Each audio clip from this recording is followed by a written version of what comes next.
Bonjour à tous, alors dans cette vidéo, je vais vous dire 10 choses à ne surtout pas faire pendant le jeûne du mois du Ramadan pour votre santé. La première des choses à ne surtout pas faire pendant le mois du Ramadan, c'est de jeûner si vous n'êtes pas en mesure, en état physique ou mental, de le faire. Alors là, c'est pas compliqué, il y a une seule personne qui peut vous dire si oui ou non vous pouvez jeûner, c'est votre médecin traitant ou le médecin spécialiste. C'est pas la peine de demander au tonton, à la tata, à un ami, à un proche. Non, la seule personne qui sait si médicalement votre état de santé est compatible avec le jeûne du mois du Ramadan, c'est votre médecin. Alors, on va prendre un exemple tout simple. Si quelqu'un autour de vous est diabétique et arrive à jeûner, eh bien ce n'est pas parce que cette personne jeûne en étant diabétique que vous, avec le diabète, vous pouvez jeûner. En fait, si on prend deux diabétiques, ils ont forcément des antécédents différents, des âges différents, des traitements différents. Donc on va schématiser quelque chose de très simple. Si vous avez un diabète qui est bien équilibré, avec pas beaucoup de maladies à côté, d'accord, vous êtes en bonne santé, que vous avez juste à prendre certains médicaments, des comprimés, eh bien dans ces cas-là, le jeûne est peut-être possible. Mais à l'inverse, si vous avez quelqu'un qui a à peu près le même âge ou même qui est peut-être plus jeune, mais qui a un diabète compliqué, mal équilibré, avec plein d'insuline, des autres qu'on dit comorbidités, d'accord, c'est-à-dire d'autres pathologies, et bien là très certainement que le jeûne n'est pas possible. Et encore une fois, la seule personne qui pourra vous dire ça, qui pourra trancher en fonction de votre état de santé, eh bien c'est votre médecin traitant ou le médecin spécialiste. Une erreur qu'il ne faut surtout pas faire pendant le mois du Ramadan, eh bien c'est de ne pas se préparer physiquement au mois du Ramadan. Alors pour faire très simple, on observe très souvent durant les premiers jours des personnes se plaindre de maux de tête, de migraines absolument insupportables. Et très souvent, on doit ces migraines au sevrage en café. La caféine, c'est une molécule qui est bonne pour la santé, mais qui nous rend dépendants. On est addict au café. Et si on passe de 3, 4, 5 et parfois plus X café à 0, eh bien évidemment que vous allez avoir des maux de tête. Soit déclencher une vraie crise de migraine, et c'est particulièrement vrai chez les vrais migraineux, ou alors avoir des maux de tête liés au sevrage. Donc dans un monde parfait, il faut au moins une semaine avant le début du mois du Ramadan, commencer à diminuer sa quantité de caféine. Qu'est-ce que ça veut dire? Je vais prendre un exemple tout simple. Si vous prenez 5 cafés par jour, vous essayez tous les jours d'en prendre un de moins.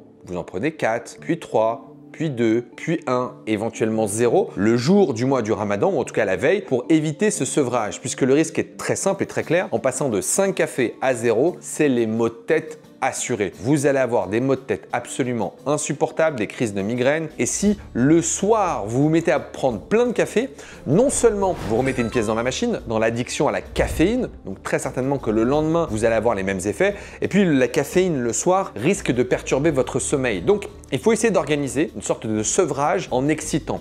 Et c'est valable aussi pour la cigarette. Si vous arrêtez de fumer durant la journée, très certainement que vous pouvez aussi arrêter durant la nuit. Donc ce qu'on vous recommande, c'est d'arrêter totalement de fumer. Une chose à ne surtout pas faire pendant le mois du Ramadan, c'est de ne pas prendre de petit déjeuner. Le repas qui précède le lever du soleil est absolument indispensable. Et c'est très certainement le repas le plus important de la journée pendant le mois du Ramadan. L'idée, c'est le soir de manger normalement plutôt léger et de pouvoir se réveiller le matin pour ensuite tenir toute la journée. Et très souvent, les personnes font plutôt l'inverse. Elles ont tendance à manger en très grande quantité le soir et pas se réveiller le matin ou ne pas manger. Alors évidemment qu'on est tous différents et certaines personnes ne prendront jamais de petit déjeuner et si elles se portent bien, je n'ai aucun problème avec ça. Mais lorsque le jeûne du mois du Ramadan est difficile, vous avez l'impression de manquer d'énergie, d'être fatigué, eh bien en réalité c'est très souvent car soit vous n'avez pas pris de petit déjeuner, soit vous avez pris un petit déjeuner qui n'est pas adapté aux besoins du jeûne. Pour faire très simple, le matin il faut absolument avoir une dose de protéines. C'est les protéines qui permettent d'avoir notamment de la satiété. Donc le matin, normalement, c'est des œufs, du poulet, éventuellement du poisson. Il ne faut pas avoir peur de manger protéiné le matin. Et puis il faut quand même du gras. Et ce gras, il peut venir de différentes sources. Ça peut être du gras qui vient d'un avocat par exemple, pourquoi pas. Ça peut être du gras qui vient du beurre que vous allez mettre sur une tartine ou alors d'un fromage. Ce gras est nécessaire avec les lipides pour justement vous permettre de tenir toute la journée. Et donc il faut accompagner ça de féculents. Les féculents en petites portions le matin avec un peu de riz ou un peu de pâte éventuellement vous apporteront de la satiété, de l'énergie durant toute la journée. Mais il ne faut pas non plus oublier de prendre des légumes. Et vous pouvez aussi le matin prendre une salade, des tomates ou des vrais légumes, puisque finalement, ils apportent des fibres, on y reviendra juste après, mais ça améliore le transit, ça améliore la satiété. Donc le matin, c'est un petit déjeuner plutôt protéiné. Et il faut essayer un maximum de limiter les sucres rapides. Donc si vous avez une tendance à prendre le matin un petit déjeuner sucré, avec du jus d'orange, des pains au chocolat, enfin des choses ou des gâteaux industriels, eh bien vous êtes certain qu'à 9, 10, 11 ou midi, vous aurez très faim. Donc le matin, il faut absolument prendre un petit déjeuner protéiné. Et d'ailleurs, ce conseil est valable pour le restant de l'année. Si vous avez une tendance à prendre un petit déjeuner sucré en temps normal, allez vers un petit déjeuner protéiné le reste du temps. Et donc, si on voit même les choses un peu différemment, il ne serait pas choquant de consommer le repas de la veille, c'est-à-dire que vous avez préparé le soir, pour le matin. Je sais que c'est parfois difficile, mais c'est une question d'habitude. Donc il faut manger protéiné le matin et ne pas oublier de s'hydrater, et c'est de l'eau qu'il faut boire, ce qui nous amène au point suivant. Il est inconcevable, impensable, incompréhensible de rompre le jeûne en prenant une boisson sucrée gazeuse, du coca, du fanta, de l'orangina, du hamoud boualem, ce que vous voulez. Si vous prenez ce genre de boisson, vous allez avoir du sucre en très grande quantité. Je vous rappellerai que dans une canette de 330 ml, vous avez l'équivalent de 33 grammes de sucre. Donc c'est énorme, c'est très sucré. Et ce sucre, qu'est-ce qui va se passer? Comme vous êtes à jeun, il va être stocké directement. Votre organisme est en mode jeûne. Et si vous lui apportez du sucre, il va le stocker, puisque forcément, il va vouloir en faire des réserves parce que vous en apportez en trop grande quantité. Et par conséquent, vous allez produire beaucoup d'insuline, vous allez avoir faim au bout de quelques heures, vous allez vous sentir fatigué, sans oublier que ces boissons, au-delà du sucre, elles ne sont pas bonnes pour la santé. Alors, j'ai bien conscience que pour certains, ça fait plaisir. Mais moi, je pense que c'est un non-sens, que ça n'apporte pas d'hydratation, que ça abîme les dents, que ça favorise certaines maladies, des maladies cardiovasculaires. Et donc, ça n'a aucun intérêt. Le soir, vous devez absolument, pour vous hydrater, boire de l'eau et rien d'autre. Et donc, attention au thé que vous pouvez prendre le soir pour certains pour digérer, puisque ce thé contient de la caféine, c'est de la théine, hein, c'est la même molécule, c'est la même chose. Et forcément, ça risque de perturber votre sommeil. Et donc, le lendemain, la journée va être difficile, alors que finalement, vous avez juste pris un petit thé pour vous faire plaisir. Donc, le thé, c'est plutôt le matin. Une erreur à ne pas commettre pendant le mois du Ramadan pour votre santé, c'est de ne pas boire assez. Très souvent, on a une tendance à oublier de s'hydrater ou à pas boire suffisamment parce qu'on est un peu obnubilé par l'alimentation. Or, l'hydratation est très certainement plus importante que l'alimentation puisque vous allez finir par manger quelque chose et votre organisme arrivera à s'adapter. En revanche, les conséquences d'un manque d'eau risquent d'arriver très rapidement. Et ce qui va être très marqué, c'est que le lendemain, vous pouvez avoir des maux de tête parce que vous n'avez pas bu suffisamment. Vous pouvez souffrir de constipation, manquer d'énergie et si vraiment vous ne buvez pas suffisamment, votre tension artérielle peut baisser, vous pouvez faire un malaise. Donc l'idée, c'est d'essayer entre le coucher du soleil et le lever du soleil, de boire suffisamment et de l'eau. Entraînez-vous à vous dire, tiens, le soir, il faut absolument que je prenne au minimum 4 à 5 verres d'eau répartis au cours de la soirée. Et puis le matin, au moment du petit déjeuner, il faut aussi boire de l'eau. Et donc, l'hydratation est extrêmement importante car si vous ne buvez pas, maux de tête, baisse de tension, constipation, infection urinaire, calcul au niveau des reins, il y a plein de complications de la déshydratation qui risquent d'arriver dans les 24-48 heures. Donc n'oubliez pas de vous hydrater tout en se rappelant que les fruits et les légumes contiennent aussi de l'eau. Et donc on peut s'hydrater par exemple avec de la pastèque, avec une pomme, avec des fraises, avec n'importe quel fruit qui apporte de l'eau, un petit peu de sucre, mais du bon sucre. Une erreur à ne pas commettre pendant le mois du Ramadan, c'est de manger beaucoup trop vite. Alors, je peux comprendre que lorsque les personnes ont travaillé, étudié, attendu la fin de la journée pour manger, naturellement, lorsque la table est présentée et que vous avez peut-être ce moment de partage en famille, vous avez envie de manger très vite et en très grande quantité. Or, dans un monde parfait, il faudrait débuter la rupture du jeûne par un peu de soupe. Alors, pas forcément une soupe très complète. Certains vont prendre de la shorba, de la harira, comme vous faites comme vous voulez. Mais ces soupes, très souvent, elles contiennent déjà des féculents et elles vont parfois vous caler un peu trop. Donc vous pouvez commencer par ces soupes si elles vous font plaisir, mais il ne faut pas hésiter à prendre des soupes peut-être un peu plus légères, un petit bouillon, de prendre le temps, d'attendre peut-être 30 minutes avant de débuter la suite du repas pour permettre à votre organisme peu à peu de digérer. La soupe prépare à la digestion, elle apporte de l'eau et vous n'êtes pas obligé systématiquement de prendre une soupe très complète avec des féculents. Vous pouvez prendre un petit bouillon, un petit velouté, ça préparera à la digestion, vous marquez une petite pause et ensuite vous prenez la suite du repas. Si vous mangez très vite et en très grande quantité, très souvent ce qui se passe c'est que vous ne mâchez pas correctement. Et lorsque vous ne mâchez pas correctement, les aliments doivent absolument être digérés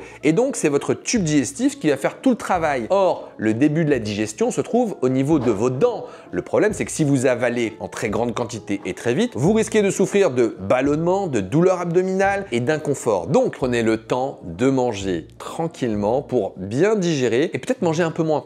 L'erreur qu'on peut commettre, c'est qu'on oublie que l'hormone de la satiété, elle arrive au bout de 20 minutes. Ça veut dire qu'entre 0 et 20 minutes, vous pouvez manger en très grande quantité et peut-être même au-delà de vos besoins physiologiques. Donc, prenez le temps, mâchez tranquillement, marquez une pause et écoutez vos sensations de faim et de satiété. Une autre erreur à ne pas commettre pendant le mois du Ramadan, c'est de ne pas consommer de légumes. Alors, je peux comprendre certains, au moment de la rupture du jeûne, avoir envie de manger du riz, des pâtes, des choses qui tiennent au corps. En réalité, vous avez besoin d'un petit peu de féculents, et ça c'est normal, mais on a surtout besoin de légumes. En fait, ces légumes, c'est des vitamines naturelles, pour faire très simple. Grâce à ces légumes, vous allez avoir des fibres qui vont améliorer votre transit. Ces fibres vont permettre d'avoir de la satiété, et donc contrairement aux idées reçues, c'est pas le gros plat de pâtes qui va vous permettre de tenir, c'est aussi les légumes. Alors, les légumes, ils n'ont pas beaucoup de calories, donc il faut les compenser avec des choses un peu plus caloriques pour tenir, puisqu'il y a non seulement les calories et le volume que ça peut occuper dans un estomac. Vous aurez beau manger tous les haricots verts que vous voulez, il y aura de la faim dans les heures qui suivent si vous ne mangez rien à côté. Donc, vous devez absolument manger des légumes